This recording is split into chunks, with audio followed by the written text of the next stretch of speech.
sa mga kababayan ko po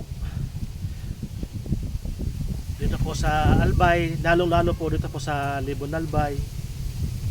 So pansamantala muna po kami magpapaalam.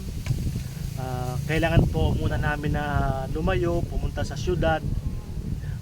May dahilan kung bakit kailangan po namin na lumuwas. Sana po maintindihan po ninyo sa mga viewers natin.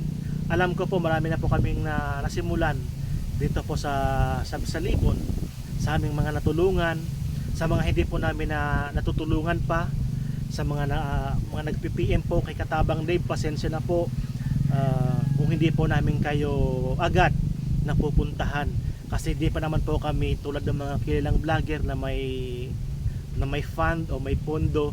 So nakadepende po kami sa mga sponsors, sa mga anonymous, sa loob at labas ng bansa, dahil po sa kanilang kabutihang loob. Kami po yung tulay para po maihatid natin sa mga kababayan natin ang kanilang pagmamahal. So this time po, kailangan ko munang magtrabaho para naman po sa pamilya ko, lalo po sa mga magulang ko, kasi po mga magulang ko po ay mga senior citizens, matakaw po sa maintenance. So kinakapos po kami. Sana po maintindihan po ninyo sa aming mga viewers, sa aming mga followers. Balang araw po babalik po kami dito po sa Libon, dahil ito po ang gusto po namin. Saan man po kami pumunta, sana po patuloy nyo po kaming suportahan.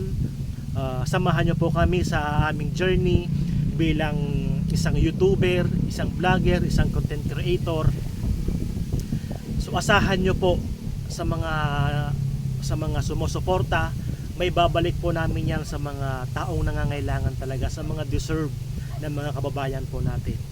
So tulad po ng sinabi po ni Katabang Dave, so kailangan rin po namin na mabigyan o makatulong sa pamilya po namin, lalo po sa mga magulang ko, na si Papa po ay nagme-maintenance sa prostate, may sa puso, and also po may asthmatic.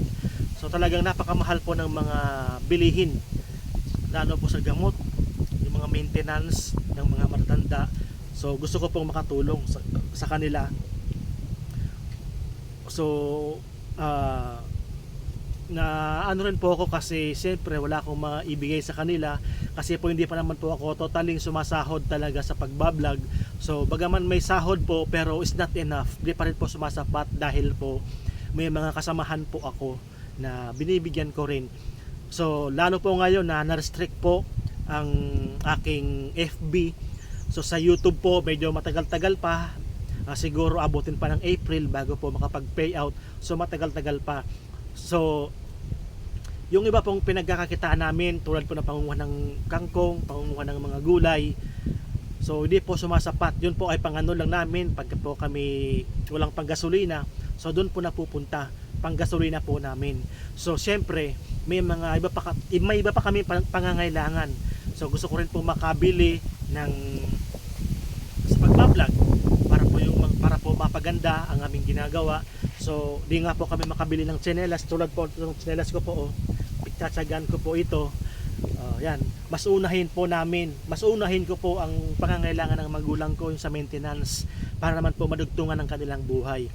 So yun po, sa katapusan po, babalik muna po ako ng Calamba, Laguna para po maghanap buhay, para po matustusan ang pangangailangan ng mga magulang ko. At siyempre tumatanda na rin po si Katabang Dave, so para naman po may makapag-savings din po si Katabang Dave. So ito po, tuloy-tuloy lang po kami sa aming pagbablog. Sana po patuloy nyo po kaming suportahan hanggang dulo. So may babalik po natin yan. So yan po, sana po maintindihan po ninyo.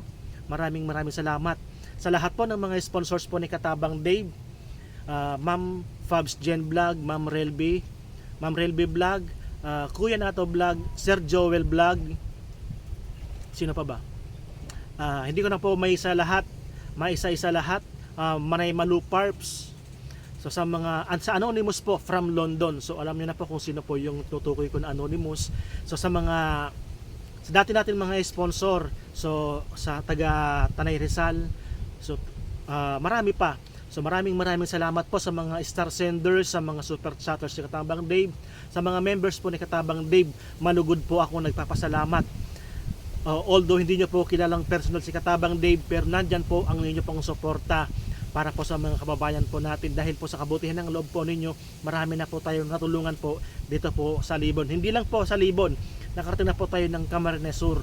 So nakarating na po kami ng Owas Albay sa Gumabaw, sa Iriga, at sa kanya po sa Nabwa. So sa Buhi po. So yan po, iikutin po natin yan. Sana po tuloy-tuloy po ang suporta po ninyo kay Katabang Dave para po mas lumawak, para mas marami tayong mapuntahan lugar, lalo po sa mga bulubundukin. Sobrang nakaka-excite at sobrang nakakataba ng puso na makita o makatulong ka kahit man lang po sa maliit na bagay.